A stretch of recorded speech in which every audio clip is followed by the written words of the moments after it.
angel investor, an author, speaker. I have a radio show that I've been doing for the last 10 years. So those are the kinds of things I do. I mostly work with small business owners to get them unstuck. People that have been in business for 3 years or more, that business isn't exactly where they thought it would be, and they don't know how to move forward. And people are usually stuck in sales and marketing, or they don't know how to leverage their team, or they don't know how to manage their money, or they can't be productive, those kinds of things. So I help them move forward. They're usually stuck in sales and marketing. They do as much sales as they personally can balance with when they do the work, but they don't have any systematic marketing programs in place to actually keep their pipeline full. So that's really what scaling has to do with minutes. Wow. I'm working with LinkedIn to get small business owners to start using their advertising platform. So I work as a small business influencer to connect these large corporations that are trying to provide content and advice to small businesses. So, they'll start using the larger company services. That is, you have to have something in place either to proactively say, can you give me a referral, or something that when they'll think of you, your service, when a friend asks them, hey, do you know someone that can, do you know a great plumber? So this works a couple ways. One is after the transaction or after they're really satisfied, you say in some systematic way, do you have anybody that you could refer me to? You actually ask for that. One thing that I do in my speaking contracts is I'm going to charge you X number of dollars, and if you're satisfied as part of the fee, you're going to give me one referral. That's part of the speaking fee. So I systematically ask for it.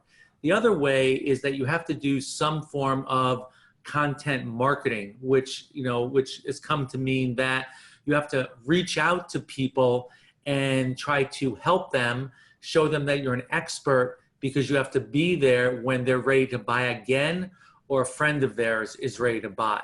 So both these things actually solicit referrals in two different ways. Yeah, I think it goes back to automation, right? So let's say that because you can have these systems that automatically sends them a receipt and then sends a 2-question survey, right?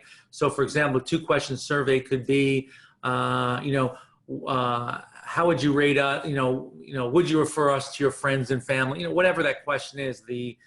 I forget what the name of the question is, but you ask them one question about your service, and then could you refer someone to me?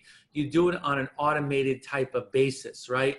Or if you're sending content to them, you can use any of these free services like MailChimp or Vertical Response or something like that. And once a week, if you see something that's interesting to your audience, just set it up in a simple email and have your automated system send it out. These are things that once they're set up, either they take no time or they take very little time. The problem is that the small business owner is constantly just reacting, going from one job to the next, and don't do any planning. I would tell you that if they do 30 minutes of planning a week, maybe on a Sunday night, it would really go a long way. But you have to put yourself in a position to get them.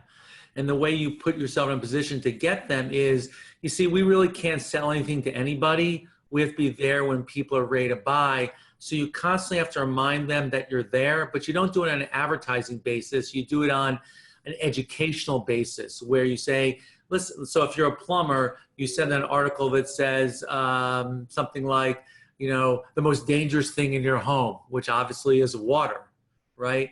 And how to present those kinds of things. Or if you're an HVAC guy, you send an article say, if you go on vacation for a week, what temperature should you set your thermostat at? Just these simple kinds of tips, so they think of you when they have a problem. That's really the key. And I think you will be surprised if you do that. Plus you proactively ask people, hey, do you know anybody that I could help? Just like I helped you. You'll be surprised that 10 or 20% of the people will come forward and say, yeah, I've got somebody, or at least mention you when they get asked. The key you have to think about is, how can you stay top of mind? Because remember, when someone goes to choose a service, they're usually putting together a short list of 2 or 3 people they could go to. I call that the maybe pile. If you're in the maybe pile, you have a 1 out of 2 or 1 out of 3 chance of getting the business. But if they don't put you in that maybe pile, you've got 0 chance of actually getting the business. So it's important to think, how can you stay top of mind with these people? And it's no longer advertising. It's more of, how can I help you? How can I be seen as an expert in your mind? That's probably the most important. That's the most important thing. And what you have to understand is, people really no longer want to buy your service anymore. They can buy that service anywhere. They want to buy an authentic customer experience, right? They want to have some kind of connection. They want to have something they can talk about on social media, right? So your service is kind of secondary, as you were saying. How they experience that service is probably the most important part. Awesome. I mean, again, even the carpet cleaning, did they put on booties? You know, were they polite? Did they arrive on time, right? I mean, there's all sorts of things that go around it.